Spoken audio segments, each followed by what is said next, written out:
네, 안녕하세요. 저번 시간에 이어서 우리가 왜 원가 계산이 되게 작은 것 같이 느껴지지만 사실은 원가 계산하는 과정에서 설명드리겠지만 병원의 모든 리소스의 활동 내역을 파악하게 됩니다. 그게 이제 원가 계산 결과를 활용하는 것도 중요하지만 그 과정에서 우리 병원 리소스를 어떻게 계산되는지 한번 보여드리겠습니다. 이 숫자는 물론 이제 원가 계산은 저번 시간 말씀드린 대로 의료 서비스 단위별로 상품이기 때문에 원가 계산은 의료 서비스별로 해야 됩니다. 하지만 이제 이해를 쉽게 하기 위해서 이제 과별로 한번 나눠서 해보겠습니다. 사실 과는 서비스를 제공하는 주체이지 서비스 그 자체 그러니까 상품은 아니죠. 그렇지만 이제 이해를 쉽게 이렇게 해보겠습니다. 자, 어떤 병원이 2,000만 원의 수익, 1,500만 원의 비용, 500만 원 이제 이익이 발생됐습니다. 보통 이거는 재무제표에 나와 있기 때문에 소득세 신고나 또는 법인세 신고하면서 우리 병원 경영진들이 다 알고 있죠. 그리고 매출도 알고 있습니다. 의료 수익, 이거는 OCS에 있겠죠. 처방 프로그램에. 그런데 1,500만 원을 썼다는 비용은 이 안에 전문의 인건비, 간호사, 검사 장비 비용, 수술실 운영비, 행정 인력의 인건비 등이 있습니다. 근데 요거는 A과에 썼는지 B과에 썼는지 대부분 모릅니다. 물론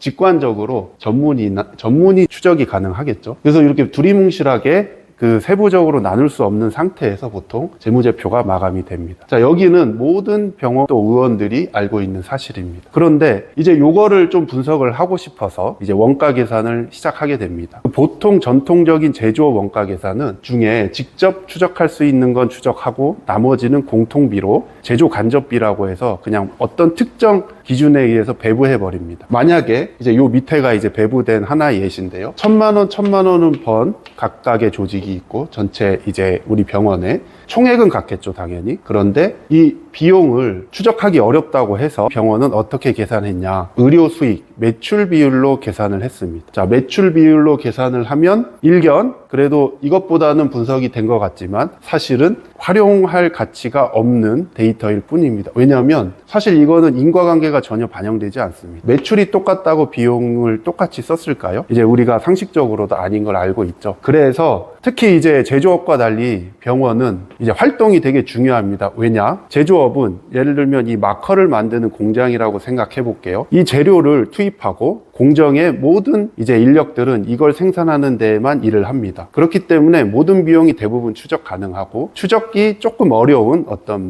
건물 전체의 행정부서도 있고 공장도 있는데 그 전기세가 건물 하나 통으로 나오면 이제 그런 것들을 조금 배분하는데 조금 신경이 쓰이겠죠. 그런데 병원은 그러니까 의료 행위, 재료도 있지만 의료 행위가 절대적인 비중을 차지합니다. 특히 임금이 높은 우리 의료 인력들 어떤 시간을 투입하는 게 가장 많은 리소스 중에 하나죠. 그렇기 때문에 그냥 단순하게 매출 비율이나 환자 수 또는 직원 수 이렇게 배부하는 거는 배부 하나 안 하나 그 데이터는 활용 가치가 없어집니다. 그렇기 때문에 우리는 활동을 반드시 조사해야 되고요. 그래서 병원은 ABC, Activity Based Cost라는 활동 기준 원가가 가장 정확하게 반영할 수 있는 그런 논리적인 대상이 됩니다. 그래서 약식으로 활동을 반영을 했습니다. 자, 활동을 어떻게 반영했을까요? A과 B과가 어떤 활동을 하고 있느냐, 전문의는 어떤 활동, 간호사는 어떤 활동, 검사 장비는 물론 장비는 사람은 아니지만 어떤 건수 또는 어떤 과, 어떤 질병 진단을 위해서 쓰였는가. 자, 수술실은 누가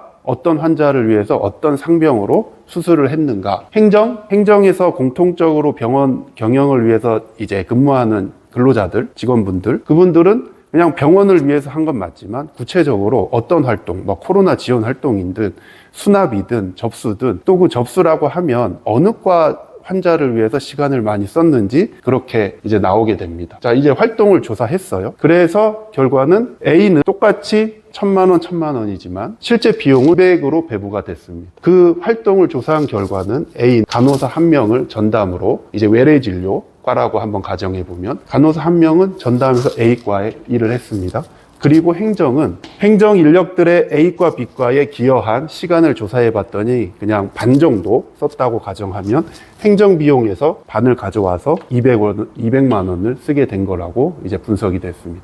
나머지는 B과를 위해서 모든 리소스가 기여가 된 거죠. 아마 비과는 뭐 수술도 많고 이제 어떤 집중 치료가 필요한 뭐 급성기라든지 이런 거겠죠. 자, 이렇게 활동을 조사하면 이 200만 원, 1,300만 원은 이 병원의 리소스에 실제 기여된 시간 기준으로, 시간이 가장 객관적인 어떤 팩터이기 때문에 보통 시간을 많이 합니다. 그렇게 해서 분석을 하면 이익이 어디서 창출되고 어디서 의료 손익이 났는지를 보다 정확히 알 수 있고, 이거는 객관적인 근거가 있고 추적이 가능합니다. 자, 이 보고 이제 보통 병원들은 성과 평가를 연계를 많이 하려고 합니다. 사실은 그러면 B가 적자 났다고 B과가 존재 가치가 없거나 B에 근무하는 전문의분이 잘못한 거냐? 그거 절대 아닙니다. 보통 저희가 원가 계산이라든지 컨설팅, 재무 분석이라든지 경영 진단, 병원의 그런 컨설팅을 하다 보면 병원 경영진들은 손익 분석에 관심이 있고 이 손익을 바로 성과로 연결시킵니다. 하지만 여기서 간과하는 게 무조건 이익 나면 좋고 적자가 나면 좋으냐? 여기에 외래 진료 환자들이 수술을 받고 이 병원의 실력을 이제 믿고 신뢰를 하고 또 차후에 어떤 감기라든지 경증의 그런 질환도 와서 했을 수도 있고요. 그래서 이 손익은 하나의 경영 분석 활용 데이터일 뿐이지 그걸 가지고 바로 성과평가로 하면 안 됩니다. 자, 성과평가는 뭐 이건 또 다음에 얘기하겠지만 성과평가는 이런 과거의 후행지표만 가지고는 선행지표를 가지고 우리가 KPI를 설정하고 경영지표를 설정해야 병원이 발전하는 거지, 마치 과거에 신상필벌 하듯이 어떤 데이터로 손익이 있기 때문에 누구는 손익이 높고 누구는 손익이 낮다는 그 단지 팩터 하나만으로 병원의 어떤 과나 진료진을, 의료진을 평가하는 건 되게 위험한, 왜냐하면 그렇게 되면은 사실 병원의 존재 이유 자체가 의료 서비스를 통해서 우리 국민 보건에 뭐 그런 추상적인 얘기를 꺼내기 전에 실제로 어떤 과가 어떤 기여를 했다는 건 반드시 금액으로 연결이 안 될 수도 있습니다. 어쨌든 오늘 이제 이번 시간에는 이렇게 짧게 시간을 이용해서 이렇게 기존의 병원, 그 다음에 나름 분석했지만 사실 데이터의 활용이 없는 그런 데이터고 반드시 AB 활동 기준으로 분석을 해서 병원의 손익, 다만 앞서 말씀드린 대로 요거는 과별로 하는데 실제로는 A와 B과에서 시행된 수가 단위까지 내려가서 특정 수가의 손익까지 분석을 해내야 그게 실제로 더 많은 이제 활용 가치가 있습니다. 오늘은 설명의 편의를 위해서 이렇게 잠깐 얘기를 드린 거고요. 실제 저희가 원가 분석할 때는 A과 B과 이 진료과 단위가 아니고, 물론 할 수 있죠. 수가 단위, 제일 쪼갤 수 없는 의료 서비스의 수가 단위까지 계산을 해놓고 그것을 다차원적으로 진료과로 볼 수도 있고요. 그 다음에 전문의별로 볼 수도 있고 장소별로 볼 수도 있고 장비별로도 볼 수 있습니다. 왜냐? 제일 쪼갤 수 없는 가장 단위인 의료행위 단위로 우리는 분석을 하기 때문에 저희 회사는 그거를 다 분석해놓고 그 건수대로 원가를 다 계산해놓은 다음에 그 시행 주체나 장소별로 합산만 하면 손익이 자동 계산되겠죠. 저희는 그렇게 하고 있다는 점을 말씀드리고,